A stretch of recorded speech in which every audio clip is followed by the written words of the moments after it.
Back in 2017, when Grimoire of Zero was adapted into an anime, I was very mixed on the series. I was pretty hot on it early on because I really did like the chemistry between the two main characters of the series and their adventures across the world. But unfortunately, over time with the series, I started to cool down on it as it started getting to the bigger picture, the bigger story that it was getting into about the witches and the church. It started losing me. But overall, it was a really solid series. And so when I found out that Dawn of the Witch was a series that was going to be essentially in the same world, but a little bit in the future, I was immediately gravitated towards it. But is there something to be had here? Do you have to watch the original shows? That's all the stuff I'm going to get into with my first impressions on the first 3 episodes of The Dawn of the Witch, a series that is airing in the spring 2022 anime season. So let's jump right into it. As I mentioned, yes, The Dawn of the Witch is a sequel of the series Grimoire of Zero. Now, I haven't quite figured out at this point, 3 episodes in, if it's going to be required that you watch the original series. I will say that the series opens up pretty much giving you a baseline on where all the dust settled from the events of Grimoire of Zero. So you get an idea of what all kind of transpired and what's important for the story going forward. But yes, you're going to see a lot of cameos here of the main cast of the original series, so you will kind of get some benefit from that. I think the moment that I seen Albus in the series, I was immediately like, holy crap, you changed. But again, I think it gives you enough groundwork to know exactly what is important for the story going forward. So I'll hold my judgment at this point if it's something required, but so far it seems like you can jump straight into the series. So soft spoilers in case you did want to go back and watch Grimoire of Zero. For anybody that doesn't really mind and has watched it, yes, the baseline that we get from this world is that at some point there was a warring happening between the witches and the churches of this world. And at some point, a man named 13 decided to spread magic across the world. And as we get this idea from Albus in her instruction of the main character of The Dawn of the Witch, she at that point executed 13. And now this world itself is trying to adapt to the presence of magic that now exists amongst the world. Albus herself has created an academy so they can actually train people to use that magic in a good way, because it could be a threat if used improperly. And a lot of our focus in Dawn of the Witch follows Seibu, and Seibu is like the worst of the worst in this academy. He just has no skill whatsoever in using magic. It doesn't seem like his potential is really high. He just doesn't know how to actually use it. So now, at the point of pretty much giving up on him, Albus decides to assign Seibu a mission, kind of deeming that because your current environment isn't getting you anywhere, you're not getting better at what you're doing by being at this academy, I'm going to assign you to work at a village to the south and see if that change of environment will help you learn magic better. He's going to be assigned a witch to be his escort, to escort him there, but once he's there, he'll have a supervisor at this village where he'll essentially learn how to use magic. And in 3 years, if this supervisor doesn't see any sort of improvement in Seibu's ability, she's going to use magic to remove all of his memories of magic and being at the academy, just basically giving up on him. But that's not the only purpose of this village in the south. This is actually an attempt for the academy to sort of spread the comfort around magic to the south. Because, like I mentioned earlier, there used to be a war between the church and the witches, and magic has just recently been introduced in this world, so there's still people out there, especially in the south, that will still hunt down these witches. So in order to improve the image of magic in the south, she has created this village and instructed magicians to be there in order to help this image, and Seibu would be a part of that whole process. Now, the big quirk that happens at this point is during this lead up to this point, we learn about a witch named Los. And Los is a very small witch that's been around for a long time, is very eccentric and very full of herself, and she carries around a staff of Ludens. The staff essentially has the ability to zap the energy from somebody, and that's why they call it a witch killer. And it kind of hinted this idea that Los carries around the staff because she desires it to drain all of her mana away to the point that she can finally pass away. But yeah, she apparently turned away Seibu's escort, gave him a letter saying, no, don't worry about it, I will handle this, I've been assigned to this, all in order to gain favor of Albus in order to get access to the Grimoire Zero, which again is technically from the original series. The Grimoire Zero essentially is the first magic spellbook. This is the origins of the magic, and thus a lot of the teaching they have at this academy is based on that grimoire, but kind of watered down. But Los wants the grimoire itself, wants to have the full knowledge of that grimoire. And Albus, in return to helping Seibu get down to this village, said, okay, well, I will grant you not access to the book, but the writer, which would be Zero from the original series. So now that our party is together, we have Luz, which is the witch that will be escorting them. We have Seibu, who is this terrible mage that is not doing very well at learning magic. And then we have Holt and Kudo, who will also be going down there as well, as long as some extra side characters that have no significance, obviously.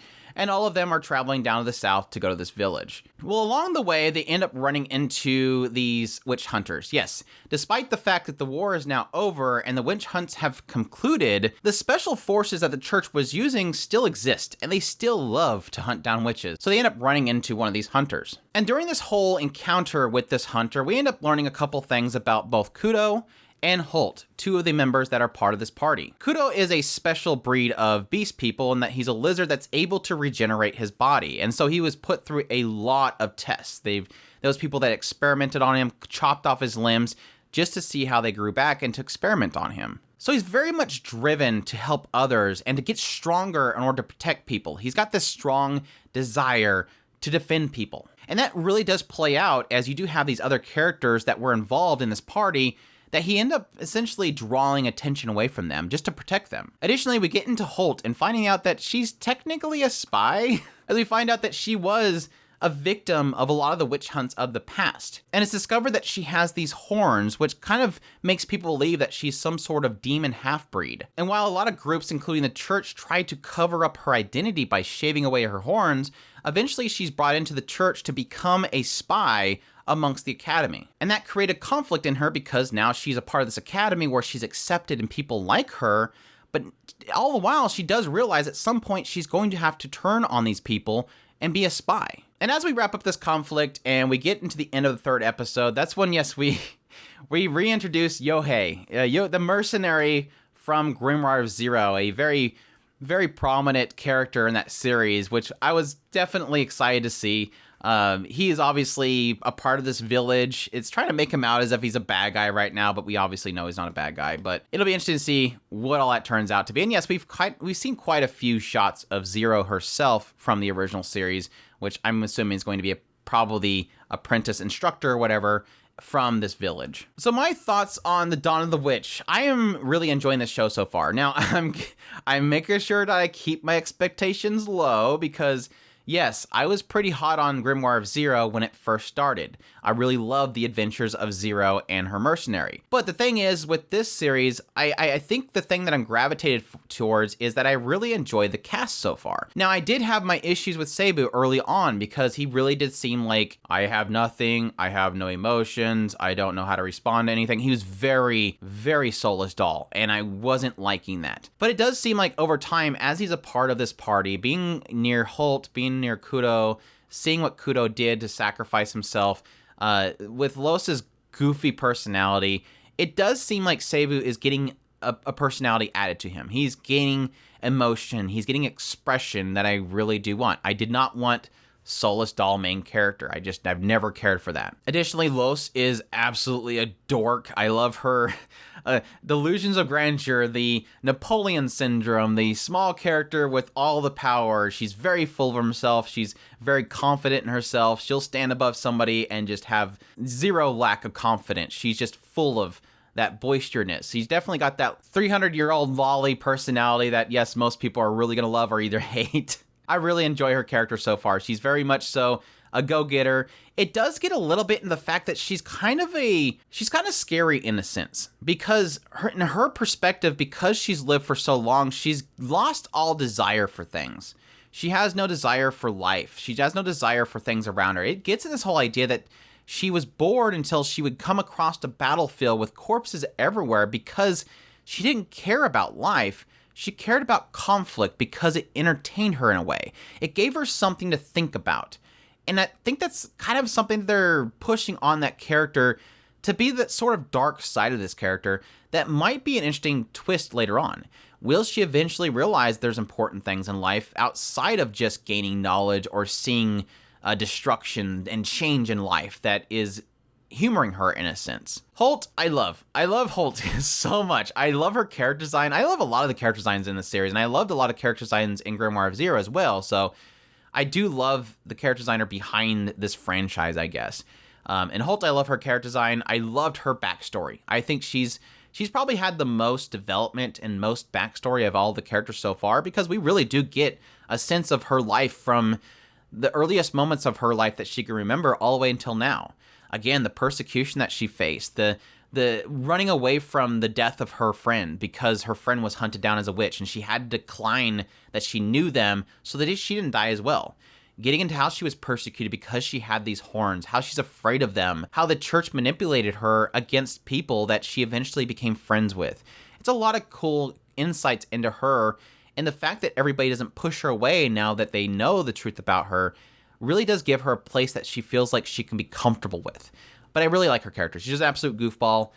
She's really cool. I love to. She burned up the guy's tail in order to cast a spell. She needed a sacrifice.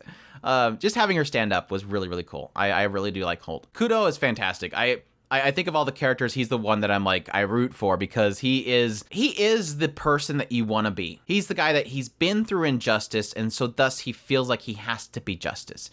He's seen wrongdoings done upon him. He felt it. He experienced it.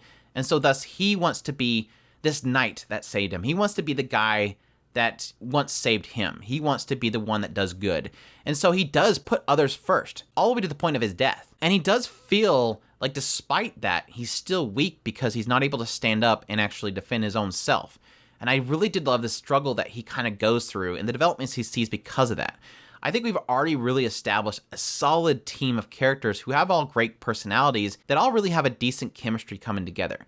Now, we will see how that evolves over time, because obviously having a now still semi-blank slate main character, the more gankier Holt and the more serious Kudo, and seeing with how they mesh with Los and her very boisterous self is going to be a solid team, I think. But again, I'm holding my judgment because Grimoire Zero went downhill for me, and I hope this one doesn't do the same.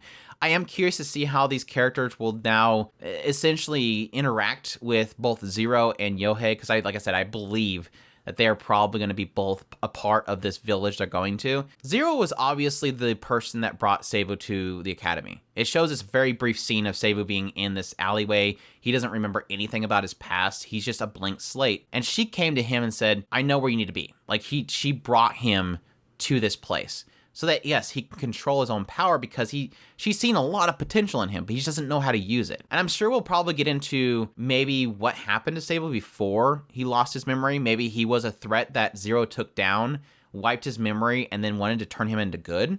That's what my assumption is at the moment. But either way, I think so far this show is really driving home character backstories, solid characters, solid chemistry, and a possible future story that I think will be solid. Again, it is going to be diving into the misconceptions of magic and trying to bring positivity to people's perspective of magic.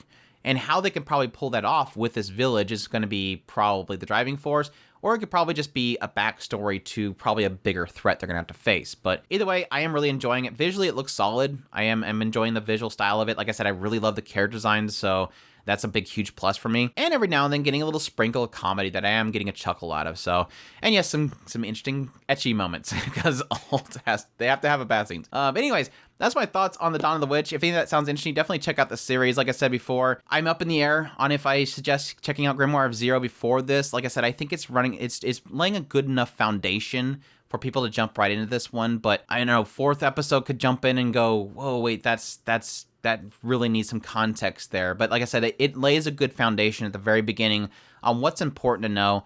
But you are going to get those cameos that are really kind of a little bit beneficial to know Grimoire Zero for. So, but again, that's your choice. It's really hard for me to suggest going back to Grimoire Zero just because it kind of fell off for me. And I'm really enjoying Dawn of the Witch. So we'll see where it goes from here. As always, if you like this video, make sure to hit that like button down below. It definitely helps us out. Leave a comment. Let me know which side of the series, if you're going to be checking it out. Subscribe if you haven't done already. I do first impressions of all the shows of the season, as well as episode by episode impressions of certain shows, as well as top list news. If it's anime, it's pretty much here. Additionally, if you want to support us more, we have a Patreon link and a tips link in the description below. We definitely appreciate everybody that supports us, and y'all take care.